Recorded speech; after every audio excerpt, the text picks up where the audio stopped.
Thank you, Jose. Can you all hear me all right? Yeah, it sounds like it. I can hear myself talking, so that's pretty good. So going back to this, my name's Brennan Boyd. I seemingly have about 3 jobs at Eastman right now.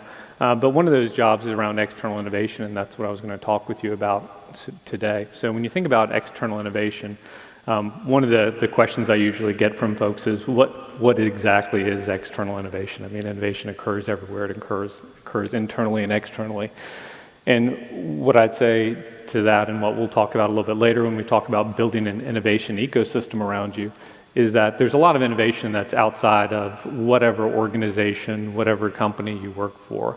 So within Eastman, with our 15,000 employees, there's a lot of capability, there's a lot of knowledge, there's a lot of different ways of thinking.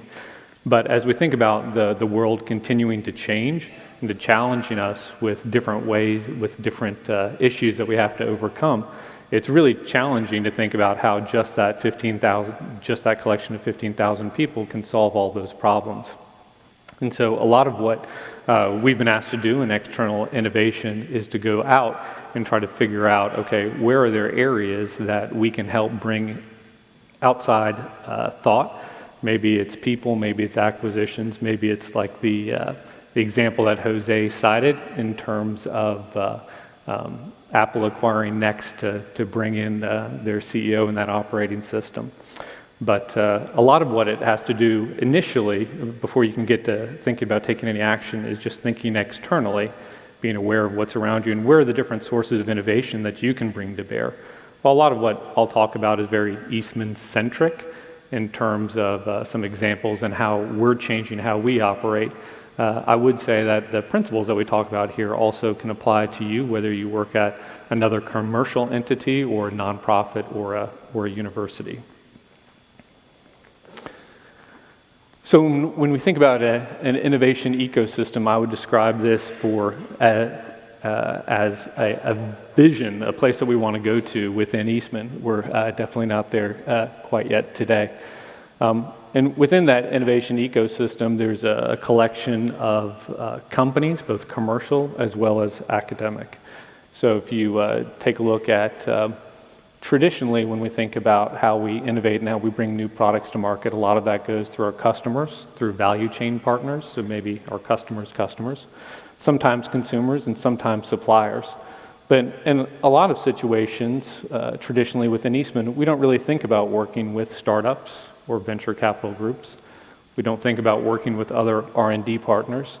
We don't work as much with the government, national labs, universities, or industrial designers nearly as much as we could. And so you have to ask yourself first, well, why is that? And then if we're going to institute this cultural change of trying to think about how we can bring in ideas from the outside more easily, then you have some hope of doing that.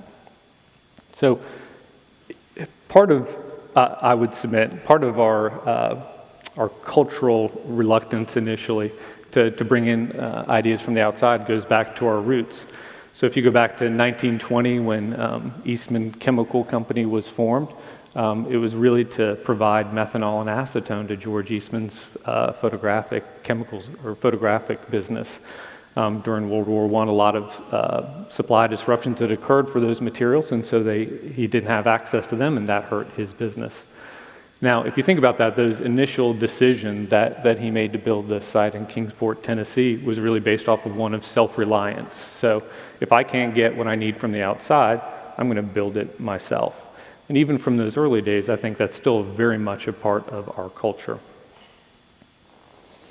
So if you think about it from a almost Venn diagram perspective, this is really the do-it-yourself model. So in this case, I'm talking to you from a perspective of Eastman, but you can think about it from your own perspective as well.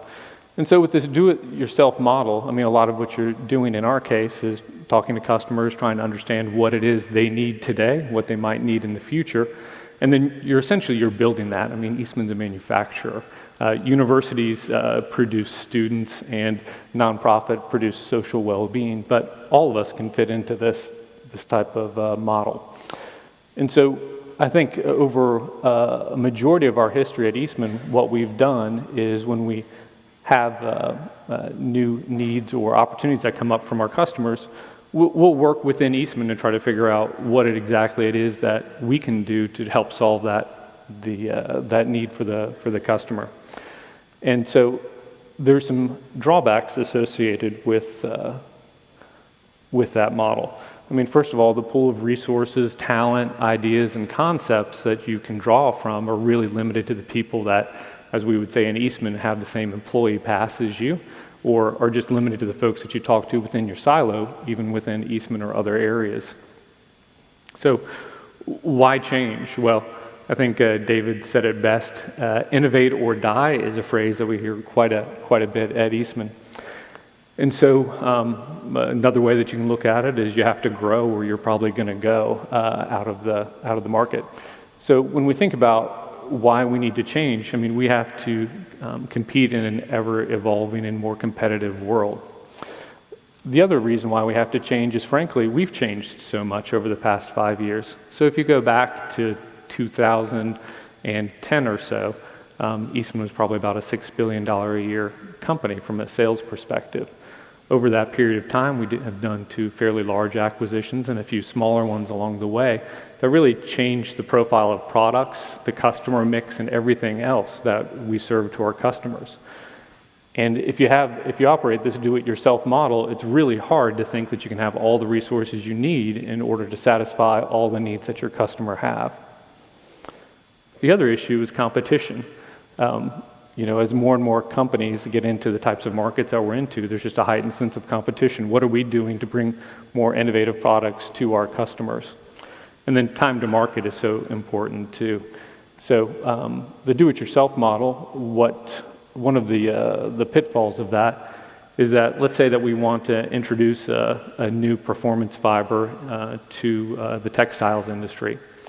Well, what we would traditionally do in a do-it-yourself model is go through and we would develop every single piece of technology. It would be very well done, of course, fundamentally sound, and then we would go out and we would build a plan ourselves in order to go and make that. And when you think about that, each one of those decisions, each one of those inventions that you have to come up with has a learning curve associated with it that takes time.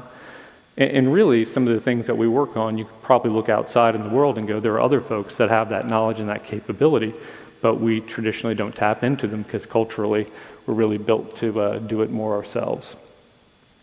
So when we think about what my group does and kind of the journey that Eastman's been on, a lot of what we try to do is we try to get folks to think about where does innovation go on in the world around you outside of just thinking about what you can do here at Eastman. Who are the folks that you would look at that bring novel ideas to markets? And then we help them establish relationships or partnerships with them. So going back to this slide, when we talk about an innovation ecosystem, this is a vision of where we want Eastman to go. And so part of when we think about that, we've done a lot of work over the past 10 years to establish much closer relationships with our customers and with our value chain partners. But one of the areas that over the past probably 5 years that we've really seen, particularly teams that really embrace this innovation ecosystem concept, are actually more successful in getting products to market and solving problems in different ways than they could have if they had just gone through and done the build-it-yourself model. And so I'll give you one example of how we've changed how we operate with one part of our innovation ecosystem with our universities in order to kind of change the dynamics there. And then I'll give you another example of how we were able to leverage our innovation ecosystem in order to bring in a new technology that we didn't develop in order to solve a problem and get our product into market in actually an industry setting record time. So one of the key things when you think about an innovation ecosystem, I use the word eco because it's more biological. You have to think about not only how you build it, but how you sustain it. So for each one of these areas around here, there's got to be something in it for each one of those parties, right? You can't just hope to go there and extract what you need and wave them goodbye and be done with it. Part of what you have to fundamentally rethink is how you engage with different nodes in that innovation ecosystem so that you can have a long-term mutually beneficial relationship. One of the examples that we've got recently is going through and redoing kind of how we work with universities. So if I go back about 10 years, the way that we used to work with universities, mostly for technology development, was to go through and to establish sponsored research contracts with each university, which would take a period of time to negotiate, and then we'd usually arm wrestle quite a bit over the intellectual property terms. Sometimes the contract negotiations would actually take longer than the project to execute. And unfortunately, I was involved in one of those with one university, so I can say that and not put anyone else to shame. But part of what we realized that is if we're going to build this innovation ecosystem around Eastman, what we need to be able to do was to establish a longer-term mutually beneficial relationship with universities. And the approach that we took to that is instead of just engaging them in a one-off fashion, to actually establish a long-term contract with them in which we would do sponsored research at the university. We kind of worked through a lot of the traditional kind of contract negotiation issues up on the upfront side. And then what we've been able to do is when we have ideas or projects that we want to run with these universities, it's much easier to do it. And so we started off with the North Carolina State University and then have added the University of North Carolina, Chapel Hill and the University of Tennessee to our innovation network. So NC State is the first university that we had that kind of relationship with.